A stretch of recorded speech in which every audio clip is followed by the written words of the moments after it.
भारतवर्ष में उस समय इस्लाम का प्रचार नहीं हुआ था। राजा पृथ्वीराज चौहान उस समय भारत पर शासन कर रहे थे। राजा पृथ्वीराज नियमित रूप से अपने रक्षकों के साथ पूजा करने के लिए मंदिर जाते थे। उस समय भारत के लोग देवी देवताओं और अग्नि की पूजा करते थे। वे अज्ञानता और कुसंस्कारों में डूबे हुए थे। इसी समय एक रात हजरत ख्वाजा मोइनुद्दीन चिश्ती रहमतुल्लाह अलैहि अपने घर में सो रहे थे। गहरी रात में उन्होंने एक ख्वाब देखा। उन्होंने देखा कि रसूल सल्लल्लाहु अलैहि वसल्लम कह रहे हैं, हे ख्वाजा मोइनुद्दीन, तुम हिंदुस्तान जाओ, वहां जाओ और दीन का प्रचार करो, इस्लाम का संदेश फैलाओ। हिंदुस्तान के लोग कुसंस्कारों में फंसे हुए हैं, तुम जाओ और उन्हें अल्लाह के रास्ते पर लाओ। यह ख्वाब देखने के बाद ख्वाजा मोइनुद्दीन चिश्ती जाग गए। इसके बाद उन्होंने देर नहीं की और अगले दिन अपने कुछ साथियों के साथ हिंदुस्तान के रास्ते पर निकल पड़े। कई दिनों तक लंबा सफर तय करने के बाद वे भारत के राजस्थान के अजमेर नामक स्थान पर पहुंचे। उस समय वहां राजा पृथ्वीराज चौहान का शासन था। उनके खिलाफ बोलने की किसी में हिम्मत नहीं थी। उधर ख्वाजा मोइनुद्दीन चिश्ती और उनके साथी लंबा सफर तय करने की वजह से थक चुके थे, इसलिए उन्होंने अजमेर के तारागढ़ पहाड़ के नीचे आराम किया। इसी दौरान नमाज का समय हो गया। ख्वाजा मोइनुद्दीन चिश्ती ने अपने साथियों से कहा,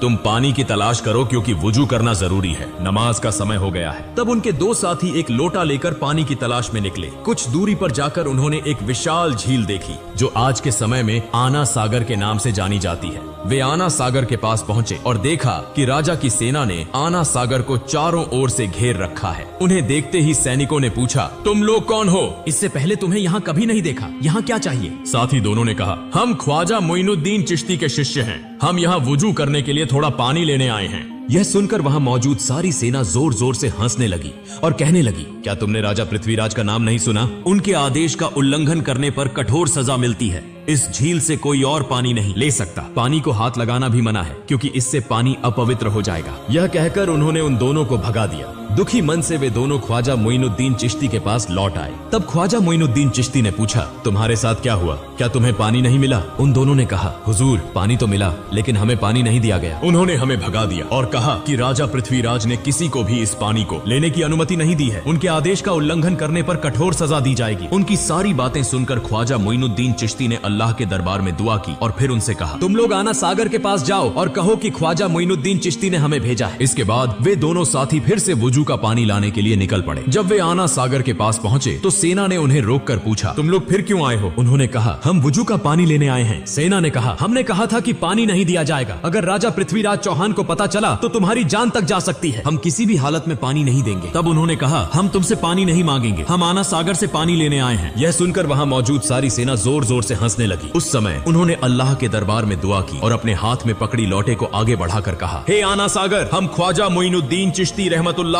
अलैहि के शिष्य हैं। ख्वाजा मोइनुद्दीन चिश्ती ने हमें यहाँ भेजा है। अल्लाह के हुक्म से इस लोटे में आ जाओ। यह कहते ही एक पल में आना सागर का सारा पानी लोटे में समा गया। इतना अद्भुत और चमत्कारी दृश्य देखकर वहाँ मौजूद सारी सेना हैरान रह गई। तुरंत ही उन्होंने कलमा पढ़ा और इस्लाम स्वीकार कर लिया। लेकिन वहाँ कुछ कट्टर हिंदुत्ववादी भी थे। उन्हें लगा कि यह कोई जादू का प्रभाव है, इसलिए वे यह खबर देने के लिए राजा पृथ्वीराज चौहान के दरबार में भागे। राजा पृथ्वीराज ने जब उन्हें देखा तो पूछा, क्या हुआ? तुम्हारे चेहरे पर इतना डर क्यों है? तब उन्होंने कहा, राजा साहब, बड़ी विपत्ति आ गई है। राजा पृथ्वीराज ने पूछा, क्या हुआ? उन्होंने कहा, राजा साहब, न जाने कहां से एक बड़ा जादूगर यहाँ आया है। देखने में वह फकीर लगता है, लेकिन उसने अपने जादू से पूरे आना सागर का पानी एक लोटे में खींच लिया। यह सुनकर राजा पृथ्वीराज को ऐसा लगा जैसे उनके सिर पर आसमान टूट पड़ा हो। उन्होंने अपने जीवन में कई जादूगर देखे थे, लेकिन ऐसा जादू उन्होंने कभी नहीं सुना था। उन्होंने इसे अपनी आंखों से देखने के लिए तुरंत अपनी सेना के साथ आना सागर की ओर प्रस्थान किया। जब वे आना सागर के पास पहुंचे तो देखा कि आना सागर में पानी की एक बूंद भी नहीं थी। उधर अजमेर के लोग बड़ी संख्या में ख्वाजा मोइनुद्दीन चिश्ती रहमतुल्लाह अलैहि को देखने के लिए वहां पहुंच रहे थे। ख्वाजा मोइनुद्दीन चिश्ती और उनके साथी नमाज पढ़ने के बाद वहां बैठे थे। तभी राजा पृथ्वीराज वहां पहुंच गए। उन्होंने देखा कि कई हिंदू पहले ही इस्लाम स्वीकार कर चुके हैं। यह देखकर राजा को भीतर ही भीतर बहुत गुस्सा आया। राजा पृथ्वीराज एक बहुत चालाक और कट्टर हिंदुत्ववादी था। उसने पूछा, तुम कौन हो और यहाँ कहाँ से आए हो? मैं अल्लाह के हुक्म और रसूल सल्लल्लाहु अलैहि वसल्लम के निर्देश पर यहाँ आया हूँ। राजा पृथ्वीराज ने कहा, तुमने अपने जादू से इस पानी को क्यों सुखा दिया? तब ख्वाजा मोइनुद्दीन चिश्ती ने कहा, मैं कोई जादूगर नहीं हूँ, मैं अल्लाह का बंदा हूँ। मैं अल्लाह का हुक्म पूरा करने के लिए यहाँ पानी लेने गया था, लेकिन पानी न देने के कारण अल्लाह ने इसे सूखा दिया। यह सुनकर वहाँ मौजूद सभी लोग आश्चर्यचकित हो गए और ख्वाजा मोइनुद्दीन चिश्ती रहमतुल्लाह अलैहि की ओर एकटक देखते रह गए। राजा पृथ्वीराज चौहान बहुत चालाक और मक्कार था। उसने समझ लिया कि यह कोई साधारण व्यक्ति नहीं है, इसलिए वह नकली आंसू बहाते हुए और झुककर कहने लगा, हमें सबके कष्ट सहने में कोई परेशानी नहीं है, लेकिन मासूम बच्चों और निर्दोष लोगों का ख्याल करके कृपया पानी को को उसकी जगह वापस लौटा दें। यह मेरी आपसे विनती है। यह सुनकर ख्वाजा मोइनुद्दीन चिश्ती ने अपने 2 साथियों को आदेश दिया कि वे लौटा लेकर आना सागर के पास जाएं। दोनों साथी लौटा लेकर आना सागर के पास पहुंचे और जैसे ही उन्होंने लौटा आना सागर में रखा, सागर फिर से पानी से भर गया। यह सब देखकर वहां मौजूद लोग हैरान रह गए। उन्होंने पूछा, आप किस देवता की पूजा करते हैं? ख्वाजा मोइनुद्दीन चिश्ती ने कहा, मैं अपने रब एकमात्र अल्लाह की इबादत करता हूँ। वहाँ मौजूद सभी लोगों ने कहा, हम भी आज से उसी एक अल्लाह की इबादत करना चाहते हैं। उस जगह के सभी लोगों ने एक एक करके इस्लाम स्वीकार कर लिया, लेकिन राजा पृथ्वीराज चौहान इसे सहन नहीं कर सका। वह बहुत गुस्से में राज दरबार लौट गया। अगले दिन पृथ्वीराज ने राज दरबार में एक आपातकालीन बैठक बुलाई। पृथ्वीराज ने कहा, किसी भी तरह इस फकीर को यहाँ से हटाना होगा, उसे खत्म करना होगा। अगर तुम्हारे पास कोई सुझाव है तो जल्दी बताओ। तब एक मंत्री ने कहा, राजा साहब, यह फकीर कोई साधारण व्यक्ति नहीं है, वह एक महान जादूगर है। अपने जादू के प्रभाव से वह सभी को एक एक करके इस्लाम में ला रहा है। एक दिन ऐसा आएगा जब भारत में हिंदू धर्म को मानने वाला कोई नहीं बचेगा। उससे निपटने के लिए हमें एक महान जादूगर की जरूरत होगी। तब वहाँ मौजूद एक सैनिक ने कहा, राजा साहब, हमारे देश में इससे भी बड़ा एक जादूगर है। पृथ्वीराज ने पूछा, उसका नाम क्या है? सैनिक ने कहा, उसका नाम है जयपाल जादूगर। पृथ्वीराज ने कहा, जाओ उसे हमारे दरबार में लेकर आओ। इसके बाद कुछ सैनिक जयपाल जादूगर से मिलने के लिए रवाना हो गए। कुछ समय बाद वे जयपाल जादूगर के घर पहुंचे और देखा कि जयपाल हवा में तैरते हुए गहरी ध्यान अवस्था में है। जैसे ही उसने सैनिकों को देखा, वह नीचे उतर आया और कहा, राजा ने तुम्हें भेजा है ना? यह सुनकर सैनिक चौंक गए। उन्होंने सोचा कि अब काम बन जाएगा। उन्होंने सारी बातें जयपाल जादूगर को बताई। फिर वे जयपाल जादूगर को राज दरबार में लेकर आए। जयपाल ने पूछा, राजा साहब, आपने मुझे क्यों बुलाया है? राजा पृथ्वीराज ने कहा, हमने सुना है कि आप भारत के सबसे बड़े जादूगर हैं। हम एक बड़ी समस्या में फंसे हैं और आपको इसे हल करना होगा। जयपाल ने कहा, बताइए, मैं आपके लिए क्या कर सकता हूँ? पृथ्वीराज ने कहा, आप भी हिंदू हैं और हम सभी हिंदू हैं, लेकिन कहीं से एक फकीर आया है। वह अपने जादू के प्रभाव से एक एक करके सभी को हिंदू धर्म छोड़कर इस्लाम में ले जा रहा है। आपको उससे मुकाबला करना होगा। अगर आप उसे देश से भगा सकते हैं या उसे खत्म कर सकते हैं तो आपको एक बड़ा इनाम दिया जाएगा। यह सुनकर जयपाल जादूगर ने कहा, महाराज, आप चिंता न करें। कितने बड़े बड़े जादूगर मेरे सामने झुके हैं और यह तो केवल एक साधारण फकीर है। इसे खत्म कर ही मैं आपके सामने आऊंगा। इसके बाद जयपाल जादूगर अपने जादू की मदद से गरीब नवाज ख्वाजा मोइनुद्दीन चिश्ती रहमतुल्लाह अलैहि को खोजने निकला। कुछ दूर जाने के बाद जयपाल जादूगर ने देखा कि ख्वाजा मोइनुद्दीन चिश्ती रहमतुल्लाह अलैहि तारा पर्वत की एक चट्टान के कोने में अल्लाह की इबादत में मग्न है। वह कोई दिशा नहीं देख रहे। यह देखकर जयपाल जादूगर पीछे से उस दिशा में बढ़ा और बोलने लगा, इस फकीर को मारना मेरे लिए कोई बड़ी बात नहीं है। मैंने पीछे से आकर देखा भी नहीं। यह कौन सा जादू है? यह कहकर उसने अपने जादू से उस पर्वत से एक विशाल चट्टान को उठाया और जैसे ही वह ख्वाजा मोइनुद्दीन चिश्ती को दबाने के लिए जा रहा था, ख्वाजा मोइनुद्दीन चिश्ती रहमतुल्लाह अलैहि ने अपनी अंगुली उठाकर कहा, हे तारा पर्वत की चट्टान, क्या तुम नहीं देख रहे कि मैं अल्लाह की इबादत कर रहा हूँ? अगर तुम अल्लाह की तरफ से आई हो तो मुझे दबाकर मार दो, और अगर तुम शैतान की तरफ से आई हो तो वहीं खड़ी रहो। यह सुनते ही चट्टान वहीं रुक गई, 1 इंच भी नहीं हिली। जयपाल जादूगर एक के बाद एक जादू दिखा रहा था, लेकिन कुछ भी कर नहीं पा रहा था। इस शक्ति को देखकर जयपाल जादूगर हैरान और चकित हो गया। उसने समझ लिया कि यह साधारण व्यक्ति नहीं है और मेरे जादू का यहाँ कोई असर नहीं होगा। इसलिए बिना देर किए जयपाल जादूगर ने ख्वाजा मोइनुद्दीन चिश्ती रहमतुल्लाह अलैहि के सामने हार मान ली और इस्लाम धर्म स्वीकार कर लिया। अगले दिन से पूरे भारत में यह खबर फैल गई कि भारत का सबसे बड़ा जादूगर जयपाल एक फकीर के सामने हार गया और उस फकीर का नाम गरीब नवाज ख्वाजा मोइनुद्दीन चिश्ती रहमतुल्लाह अलैहि था। उसने इस्लाम धर्म अपनाया और उसी रब की इबादत की जिसके सामने किसी भी शक्ति का मुकाबला नहीं हो सकता। भारत के लोग कहने लगे, वह जिस रब की इबादत करता है उसकी शक्ति कितनी बड़ी होगी कि उसका सामना करने के लिए कोई भी शक्तिशाली नहीं है। हमें भी उसी रब की इबादत करनी चाहिए। यह कहकर लोग दल बदल कर इस्लाम धर्म अपनाने के लिए ख्वाजा मोइनुद्दीन चिश्ती रहमतुल्लाह अलैहि के पास जाने लगे। यह खबर पाकर राजा पृथ्वीराज चौहान बहुत चिंतित हो गया। वह समझ नहीं पा रहा था कि अब क्या करे। तब एक मंत्री ने कहा, राजा साहब, जयपाल जादूगर ने इस्लाम धर्म स्वीकार कर लिया है और बहुत से लोग एक एक करके इस्लाम धर्म अपनाने जा रहे हैं। मुझे लगता है कि वह साधारण व्यक्ति नहीं है, उसकी बहुत शक्ति है, उसे हराना असंभव है। हमें उसकी बात माननी चाहिए। राजा पृथ्वीराज चौहान ने कहा, इतनी आसानी से मैं हार मानने वाला नहीं हूँ, इसलिए तुम लोग जाओ और उस फकीर को यहाँ बुला कर लाओ। इसके बाद कुछ सैनिक उस फकीर के पास खबर देने के लिए रवाना हो गए। वे वहाँ पहुँचे और कहने लगे, राजा साहब आपको बहुत महत्वपूर्ण बात करने के लिए बुला रहे हैं। तब ख्वाजा मोइनुद्दीन चिश्ती रहमतुल्लाह अलैहि खुद राजपथ पर राजा पृथ्वीराज चौहान से मिलने के लिए निकल पड़े। इसी दौरान उस इलाके में एक हिंदू पंडित था जो रोज पूजा करने मंदिर जाता था और मूर्तियों के सामने दूध अर्पित करता था। एक दिन उसकी बेटी ने पंडित से पूछा, पिताजी, आप रोज दूध लेकर मंदिर जाते हैं और वह दूध मूर्तियों के सामने डालते हैं, क्या मूर्तियाँ दूध पीती हैं? पंडित ने कहा, बिल्कुल नहीं, मूर्तियाँ कभी दूध नहीं पीती, हम उन्हें पूजा करते हैं। उसकी बेटी ने कहा, पिताजी, मैं देखना चाहती हूँ कि क्या सचमुच यह मूर्तियाँ दूध पीती हैं? पंडित ने कहा, ऐसी बातें नहीं करनी चाहिए, यह हमारे हमारे भगवान की मूर्तियां हैं। क्या मूर्तियां कभी दूध पीती हैं? लेकिन उसकी बेटी ने कहा, पिताजी मैं आज दूध लेकर जाती हूँ और देखती हूँ कि ये मूर्तियां सच में दूध पीती हैं या नहीं। फिर एक दिन उसकी बेटी दूध लेकर मंदिर पहुंची और मूर्तियों के सामने कहने लगी, तुम हमारे भगवान हो तो तुम्हें तो मेरी बात सुननी चाहिए। मैंने दूध लाकर लाया है, तुम इसे पी लो। लेकिन मूर्तियों से कोई उत्तर नहीं मिला। लड़की फिर बोली, क्या हुआ? क्या तुम मेरी बात नहीं सुन रहे हो? तुम इस दूध को पियो, मैं इसे अपनी आंखों से देखना चाहती। लेकिन मूर्तियों से कोई उत्तर नहीं आया। तब लड़की ने खुद अपना सिर मूर्तियों के सामने धर लिया और रोते रोते खून बहाने लगी। ठीक उसी समय गरीब नवाज ख्वाजा मोइनुद्दीन चिश्ती रहमतुल्लाह अलैहि वहाँ से गुजर रहे थे। उन्होंने रोने की आवाज सुनी और मंदिर में प्रवेश किया। उन्होंने देखा कि एक लड़की का सिर खून से सना हुआ था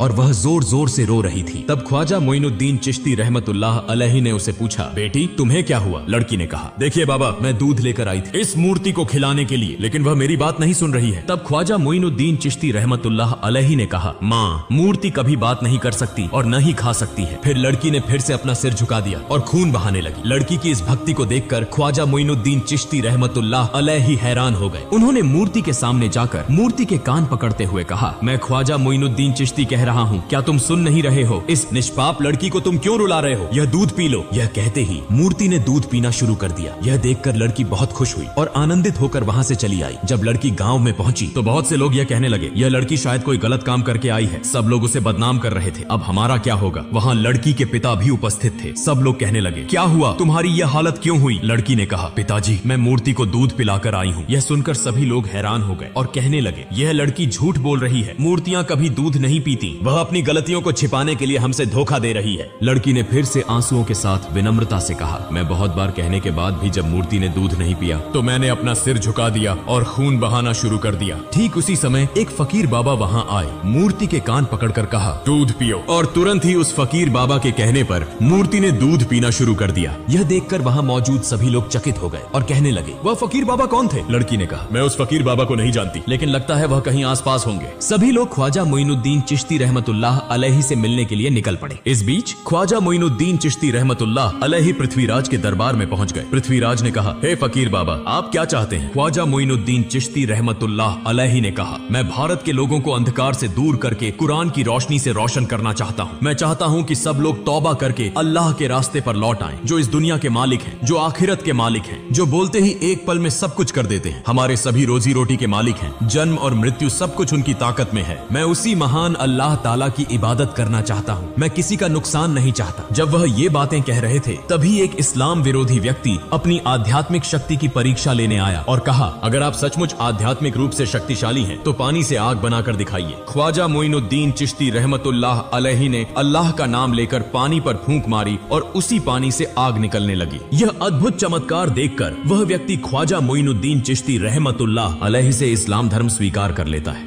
इस समय दरबार के सभी लोग, राजा पृथ्वीराज भी यह समझ गए कि ऐसे अल्लाह वाले व्यक्ति के साथ कभी मुकाबला नहीं किया जा सकता। कई चमत्कारी घटनाओं को देखकर उन्होंने कोई देर नहीं की, माफी मांगी और साथ ही ख्वाजा मोइनुद्दीन चिश्ती रहमतुल्लाह अलैहि के हाथों में हाथ डालकर उनके मुरीद बन गए और इस्लाम धर्म स्वीकार कर लिया। ख्वाजा मोइनुद्दीन चिश्ती रहमतुल्लाह अलैहि ने उन्हें माफ कर दिया। फिर ख्वाजा मोइनुद्दीन चिश्ती रहमतुल्लाह अलैहि वहां से चले गए और अपने साथी संगियों के साथ तारागढ़ पहाड़ के उस स्थान पर स्थित हो गए। ख्वाजा मोइनुद्दीन चिश्ती रहमतुल्लाह अलैहि जब एक स्थान पर अल्लाह की इबादत में मग्न थे, ठीक उसी समय एक हिंदू पंडित और अन्य लोग उस स्थान से गुजर रहे थे। तब पंडित की बेटी ने कहा, देखो वह फकीर बाबा जो बैठे हैं, वही फकीर बाबा अपने शब्दों से मूर्ति को दूध पिलाए थे। फिर वे सभी ख्वाजा मोइनुद्दीन चिश्ती रहमतुल्लाह अलैहि के पास पहुंचे और कहा, हे फकीर बाबा, आप कौन हैं और आप किस जादू को जानते हैं कि आपकी बातों से मूर्ति दूध पीने लगी? ख्वाजा मोइनुद्दीन चिश्ती रहमतुल्लाह अलैहि ने कहा, मैं तो अल्लाह का एक बंदा हूँ, मेरी बातों से कुछ नहीं होता, जो अल्लाह कहता है वही होता है, मैं उसी अल्लाह की इबादत करता हूँ। तब उन्होंने कहा, हम आज से उस अल्लाह की इबादत करना चाहते हैं। इस भारत में तो सब लोग एक एक करके इस्लाम धर्म स्वीकार कर रहे हैं, हमें भी इस्लाम धर्म स्वीकार कराइए। फिर वे सभी इस्लाम धर्म स्वीकार कर गए। कुछ दिनों बाद ख्वाजा मोइनुद्दीन चिश्ती रहमतुल्लाह अलैहि एक जंगल के बीच से गुजर रहे थे। रास्ते में उन्होंने देखा कि कुछ हिंदू पंडित और वहाँ मौजूद लोग अग्नि पूजा कर रहे थे। यह देखकर ख्वाजा मोइनुद्दीन चिश्ती रहमतुल्लाह अलैहि उनके पास गए और कहा, आप लोग आग की पूजा क्यों क्यों कर रहे हैं? यह आग आपको क्या फायदा देती है? तब उन्होंने कहा, यह आग हमारा खुदा है, हम इसे खुश कर रहे हैं ताकि मौत के बाद नरक की आग से मुक्ति मिल सके। ख्वाजा मोइनुद्दीन चिश्ती रहमतुल्लाह अलैहि ने कहा, ठीक है, अगर आप आग को खुश कर रहे हैं तो इसे छू कर देखिए, देखें क्या आग आपको जला देती है। एक व्यक्ति ने कहा, यह क्या कह रहे हैं, आग को छूने से हाथ जल जाएंगे। ख्वाजा मोइनुद्दीन चिश्ती रहमतुल्लाह अलैहि ने कहा, आप लोग उस खुदा की इबादत कर रहे हैं जो आपको जला देगा, लेकिन मैं ऐसे खुदा की इबादत करता हूँ जिसके हुक्म से आग ठंडी हो जाती है। यह सुनकर एक अन्य हिंदू पंडित जोर से हंसा और कहा, आग का धर्म तो जलाना है और आप कह रहे हैं तो इसे हमें दिखाकर दिखाइए। ख्वाजा मोइनुद्दीन चिश्ती रहमतुल्लाह अलैहि ने कहा, मैं अल्लाह के एक ख्वाजा मोइनुद्दीन चिश्ती रहमतुल्लाह अलैहि हूँ, अल्लाह के हुक्म से तुम ठंडे हो जाओ। यह कहते हुए ख्वाजा मोइनुद्दीन चिश्ती रहमतुल्लाह अलैहि आग के अंदर प्रवेश कर गए, लेकिन वे यह देखकर हैरान रह गए कि ख्वाजा मोइनुद्दीन चिश्ती रहमतुल्लाह अलैहि आग में प्रवेश कर गए, लेकिन एक भी जलन नहीं हुई। यह अद्भुत घटना देखकर वहाँ सभी लोग हैरान हो गए और कहने लगे, आप कौन हैं और आप किस खुदा की इबादत करते हैं? ख्वाजा मोइनुद्दीन चिश्ती रहमतुल्लाह अलैहि ने कहा, मेरा नाम गरीबे नवाज ख्वाजा मोइनुद्दीन चिश्ती रहमतुल्लाह अलैहि है, जो पूरे ब्रह्मांड के पालनहार हैं, उनके सिवा कोई पूज्य नहीं है, वह सारी ताकत के मालिक हैं, मैं उसी अल्लाह की इबादत करता हूँ। यह सुनकर वहाँ मौजूद सभी लोग बोले, हम भी आज से उस मालिक की इबादत करना चाहते हैं, और इस प्रकार वहाँ मौजूद सभी लोगों ने इस्लाम धर्म स्वीकार कर लिया। फिर इस घटना के बाद ख्वाजा मोइनुद्दीन चिश्ती रहमतुल्लाह अलैहि ने भारत में आकर कुरान के प्रकाश से इस्लाम धर्म का प्रचार किया और अल्लाह ताला द्वारा दिए गए चमत्कारों को देखकर करोड़ों हिंदुओं ने इस्लाम धर्म स्वीकार किया। यह एक अद्वितीय उदाहरण बन गया और इस प्रकार पूरे भारत में इस्लाम धर्म फैल गया। प्रिय दोस्तों, अगर आप चाहते हैं कि ख्वाजा मोइनुद्दीन चिश्ती रहमतुल्लाह अलैहि के निधन के बाद हुए चमत्कारों का पाठ हम आपके साथ साझा करें, तो कृपया कमेंट बॉक्स में लिखें और आज के वीडियो के बारे में आपकी राय क्या है कृपया कमेंट करें। आमीन।